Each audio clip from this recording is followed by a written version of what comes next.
What is good, everybody? Man, it's your boy Jay Nabin. We is back again with another video. Alright, man, so we have week 11 on the way, man. So Jackson State has 2 games left. Yes, 2 games. Yeah, 2 games left. They have Alabama A&M this week, and then they have Alcorn next week. So we already know what time it is. Another week, another press conference with Coach Prime. Let's hear what he had to say, man. Let's hear what he had to say. Come on. Hey, Coach, how you doing, sir? Awesome. Coach, as always, appreciate you take some time to join us and Yeah. actually right on time. So, Coach, if we could please, could you start us out with an opening statement regarding your team's most recent outing versus Southern? First and foremost, I'm sorry, Texas Southern. Yes, sir. TSU is well coached, put up a heck of a fight. They did. Great character. We, usually when we play teams, we deal with all the foolishness and the talking back and forth. This coach did a great job. Very great character team. First sellout. TSU. I'm sorry. We're happy with that because we're happy with all the SWAC helping That's one kinda another crazy. reach those pinnacles. Proud of that. Fast start, 21 points in the first quarter. Didn't score the second quarter. Not indicative of how we get down. In the red zone, we scored 45 times. Held them to 3 out of 16 on third downs. We were penalized. That's not who we are. 13 for 113 yards. Quarterback, running backs, receivers played well. Cam Silman played well as well. Overall, it was a great effort. But it was a tremendous showing of support by TSU as well as Jackson State fans. It really was. Now, the traffic was horrendous getting out of there because of, thank God, Houston won the World Series, and God bless Texas. I'm a Texas resident as well, but God bless it. So I'm happy with how everything transpired. Appreciate those opening Shout out comments, to Coach. Houston. First question goes to Dr. Cavill. Shout out to the Astros. This is Kenyatta, Dr. Bill's inside the HBC Sports Lab. Coach sir. Prime, how's it going? Awesome, my man. Apologize that I didn't get a chance to talk with you after the game in the postseason. I had my son, 8 years old there, and he was ready to get through that crowd. He was excited about being at this matchup, seeing all the fanfare. So, as you talked about, both teams playing really well, the capacity, and he's an Astro fan. He thinks he can play a little baseball, too. as Well, trust me, we need more African-American kids with a bat in their hand, a baseball bat at that. I'll make sure he knows that in terms of that. But continue to talk about your play, your running back, Wilkinson, in terms of what he was able to do. Very strong in that matchup, and the offensive line being able to get some push. Well, you got to understand TSU surrendered, I think, of over 190 yards a game for the 200 season on an average. And 200. we set our goals to go out there and run the ball, establish the run. They had a defense that they dropped 7 or 8 consistently. They didn't want Shador to shred them apart like a lot of teams are doing now, and they're dropping into coverage and they're daring us to run, trying the physicality of our offense. Our offense was extremely physical. We ran the ball tremendously successful. We realized that Mr. Wilkinson was close to 200 yards, so we made sure he got that. He eclipsed that. And that was a collective effort, coaching staff, as well as the linemen and play calling. It was tremendous, and he ran his butt off. This kid is a pro, man. He's physical. He's tough. He can run outside the tackles. He can run inside the tackles. He don't lay the ball around often. He could catch out at the backfield. He could block. He's a pro. He really is a pro. And his character is what I would really hang my hat on. This kid has tremendous character, never complains, never bickers. Remember, I think he was 6th string when he came over to us, and I just kept seeing flashes of, who is this darn kid? I wasn't familiar with him when he was on the 6th string or 7th string, something like that, but he worked his way up, and he's a great kid, and I'm proud of him. Fascinating to hear. That's kind of crazy that he didn't, that he was only balling at Delaware State. Shoot, he was really their only offensive weapon at Delaware State, really. You know what I'm saying? They gave him the ball 30 times a game. But with him, man, it's just like I said when they got him that, they got what they needed on offense. Like, this was really the guy that was gonna be the difference in their offense because while as many receivers as they do have, they didn't have anybody in the run game who can carry the load like this guy can. And once Jackson State got him, I said, oh, it's a wrap. You know what I'm saying? Like, and this guy really, really, really, really makes a difference in the offense. And a lot of people saw that when they got him coming into the season. And we knew who Texas Southern were. You know what I'm saying? Like they treated Shedeur Sanders like the NFL treats Patrick Mahomes. Like, they're gonna play a cover 2 shell. They're gonna drop 7, 8 back, and they're gonna dare you to run the ball. Little did Texas Southern know is that Savion Wilkerson is top 5 in the SWAC in rushing, and I think he's probably number 2 at this point now, number 2 or 3 at this point. So I think Texas Southern just didn't plan well for that. They was more worried about the passing game than the run game, which y'all bad at stopping the run anyway. So didn't matter. The story of how Didn't he matter. continues to work. Talking about working and dominance of this team and the mission that it's on. Your next matchup moving forward is against Alabama A&M. It's in Mobile, so you're back on the road in terms of what that looks like. Yeah. Talk about continue to move this team forward, and what do you want to see get done in that matchup against the Bulldogs? Well, I want to be a lot more consistent. We need to lessen the penalties, the self-inflicted wounds. I mean, we had some penalties at some very opportune times, which troubled us a bit, and we can't fall prey to that. We got to be truly dominant. The way we started out the game, we got to continue that throughout the whole game, and it would be crazy the way we could perform. We're still chasing that, having a valiant effort offensively, defensively, as well as special teams. But we have all the intangibles. We have to put it together. And I know it seems crazy that we're sitting where we're sitting. I'm still saying we got to put it together, but that's how we go about our business. That's how we practice. That's how we prepare. That's the expectation. I haven't falsified anything from you to you guys, you and you ladies. You know, from day one, I've been saying we got to dominate. That's the only way we're going to get to the ultimate goal of these guys going into the NFL and us winning it all is to be dominant. And that's what we're chasing right now. Look forward to the matchup. Thank you for your time, Coach Brown. I am look too. forward to this matchup I'm looking as well. forward I can't to wait. it. Next question goes to James Hill. Coach Prime, how you doing, sir? Excellent, my man. My man, talk a little bit about Shedeur Sanders, his development. He continues to carve him up. Each week he goes out and plays high-quality football. Well, Shedeur's consistency speaks volumes. His leadership ability, as well as me leaving on a Thursday, getting ready to go home, probably 5 o'clock, and I look out there and I'm seeing Shedeur walking on the practice field with his receivers to go over routes, to make sure they got the checks and balances, to make sure they're where they're supposed to be.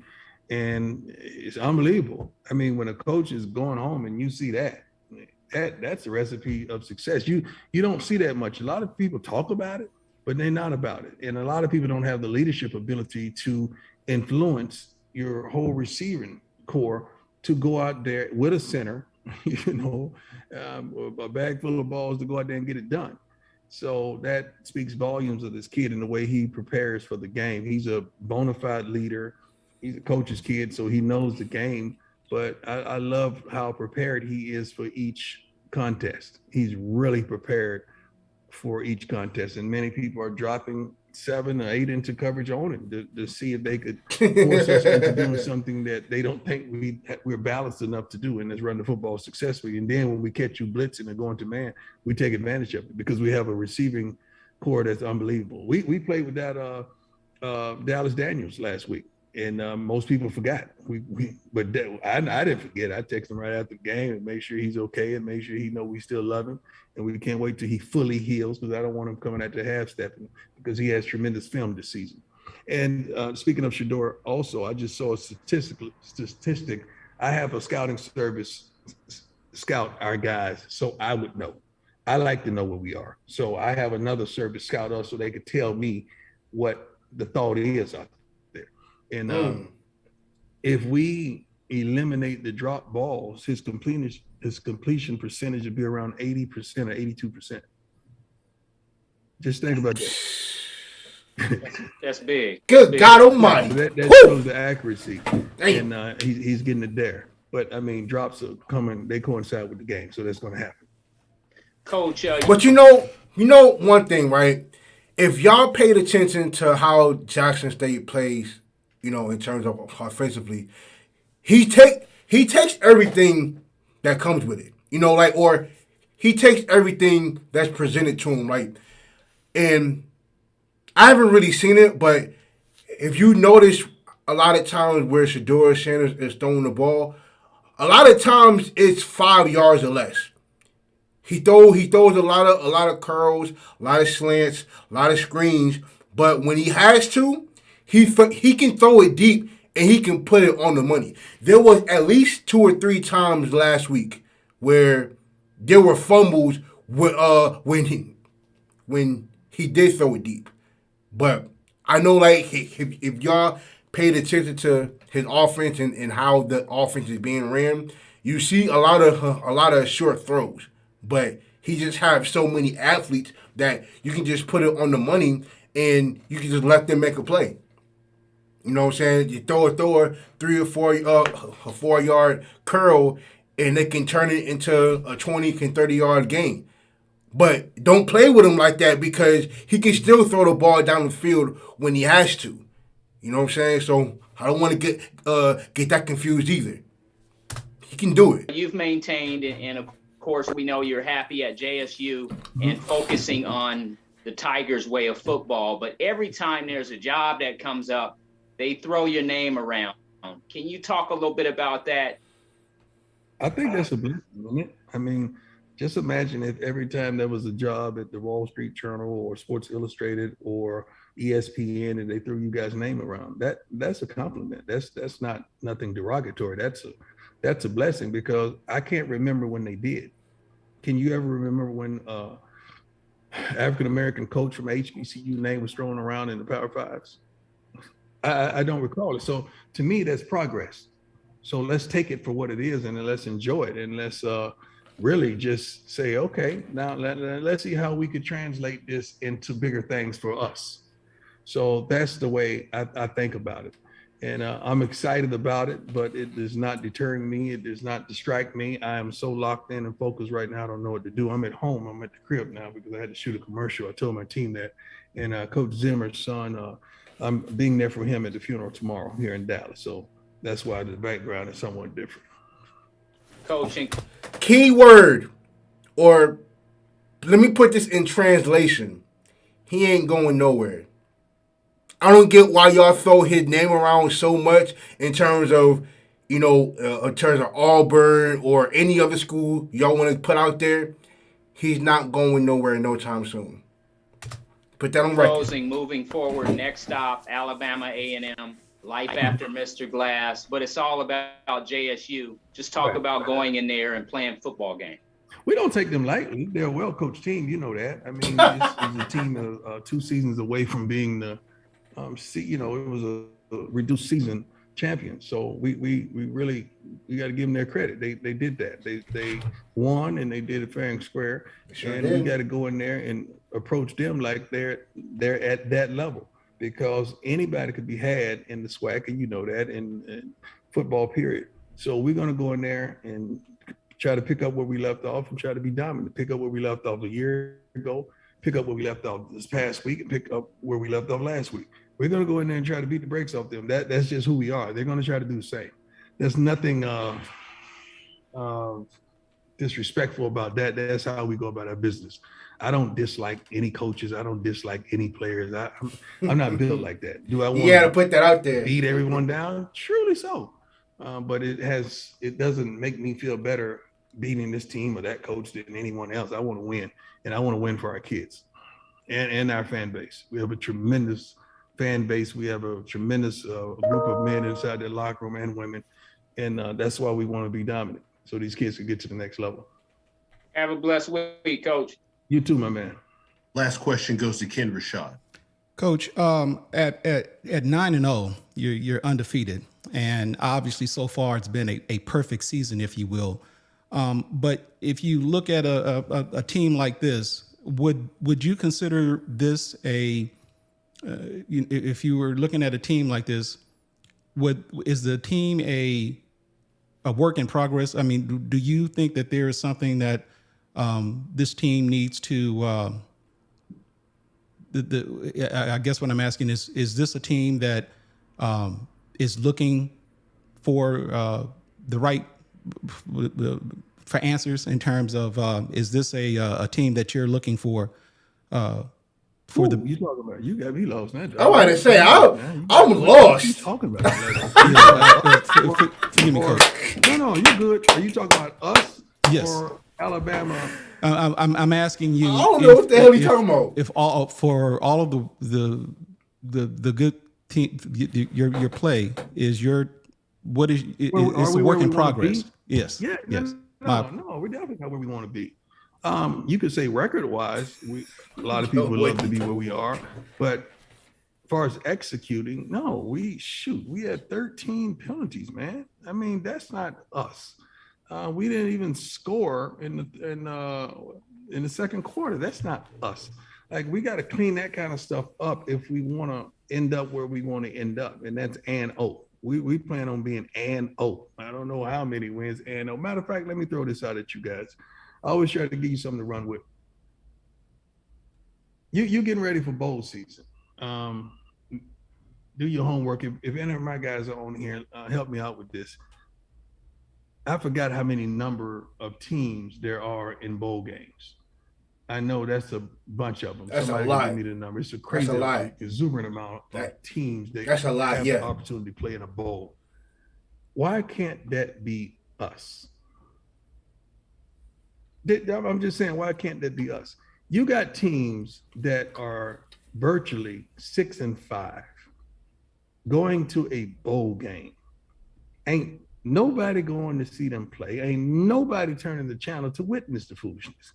But you have us that travels deep, travels heavy. Not only that you have us as a people that when one of our schools get selected by one of these wonderful Fortune 500 companies that are the title sponsor to a bowl game, we will support collectively. Now, it is not then, if you select us to go into this particular bowl game, it's not us against FAM or us against Bethune or it's us together against everybody. That's how we look at it as a people. So I'm just sitting up here trying to find out to one of these wonderful sponsors, wouldn't we be a better option than a 6-5 team in any bowl game? Because we travel deep. The numbers that we project whenever we're on television. So why would you not come to us desiring to have us in a bowl game? Now, this is after the Celebration Bowl. Let's get that straight. That's a goal. The celebration. This is after that. This is a pre New Year's Day bowl game that we would love to have an opportunity to play in. Along with FAMU and some of the other wonderful teams that are doing some wonderful things. Why? Is there a rule or that's just a choice? Because all these companies that are endorsing or the title sponsor of these bowl games, if you do the dynamics on what we bring to the table, what we project television-wise, what the capacity that we could attract, I think we check the box in all levels. So why can't that be us? So now what we need to do, I need you guys to help me with all the pre-New Year's Eve day bowl games, and let's just look at all of them. And just go down the line. And then I'm going to start calling them. Like I don't think Pepsi has a bowl game. But just say, for instance, one of my sponsors, a Pepsi has a bowl game wherever. Wouldn't you want it to be us? Because of what we bring to the table, especially if it's pre-New Year's Day. And then there's also a purse that comes with that game that we would love to have that can help us as a program tremendously. But not only that, give our kids some exposure and expose them to other things in life where they get to go somewhere for 3 or 4 days in another city and just have a wonderful time, as well as prepare to dominate that game. I'm just throwing that out there, ladies and gentlemen. And I need your legs and your pins and your fingers to get to it. You know how we are when we work together. When we work together, boy, we can do anything. Just a question that we're gonna throw out there. Coach Sanders, as always, we appreciate your time. Okay, so let's dig down the business to what Coach Prime just said about these bowl games. It can't happen. Not with them being in the SWAC, and not with them being in the FCS. Because the problem is that they play in the FCS. See, the difference between the FBS and the FCS is that when you play in the FBS, it's called the Football Bowl Subdivision. And FCS is called the Football Championship Subdivision. Which means, okay, so you know how, like, back in the day when they called the FBS was considered Division 1A. And then the FCS was Division 1AA. Like, that's how that is divided. And then I think they probably changed it back in 2010 or 11, I believe. That's when they changed it back. That's when they changed it to the FBS and the FCS. So, in order for that to happen, they would have to move out the SWAC and go to an FBS conference. Because if that was the case, they might as well just have North Dakota State. North Dakota State could have been fought for that. Montana, South Dakota State, they could have been fought for that. You know, and I don't know if Coach Prime knows that, but yeah, that can't happen. And the reason why, like the reason why the celebration, like the reason why we have the Celebration Bowl is because they wanted to give something to HBCUs because it was better suited for us financially. You know what I'm saying? Like, and look, it ain't have nothing to do with us not being able to compete. Because there's been plenty of time, like there's been at least 3 or 4 occasions where an HBCU have won the first round of a playoff game. You know, so it had nothing to do with us being competitive or not being competitive, but it had everything to do with it being financial. You know, so that's what, you know, so that's why we have the Celebration Bowl. And that's the only bowl game that's in the FCS. That's the only bowl game. Everybody else in the FCS, they fight for a playoff spot. And we know how, like, you know, how financial, like, what a burden financially it is to some schools that travel but really don't reap the benefits of it at the end. You know, so, but, you know, in terms of his case for them wanting to play in a bowl game, that's the only way that's going to happen, is if they move out the SWAC and they go to an FBS school. You know, so, but I think, look, if they decide to bring the SWAC to the FBS, then that could work too. You know, because I know he's fighting for the SWAC and the HBCUs, but for what Coach Prime is saying, that will never happen.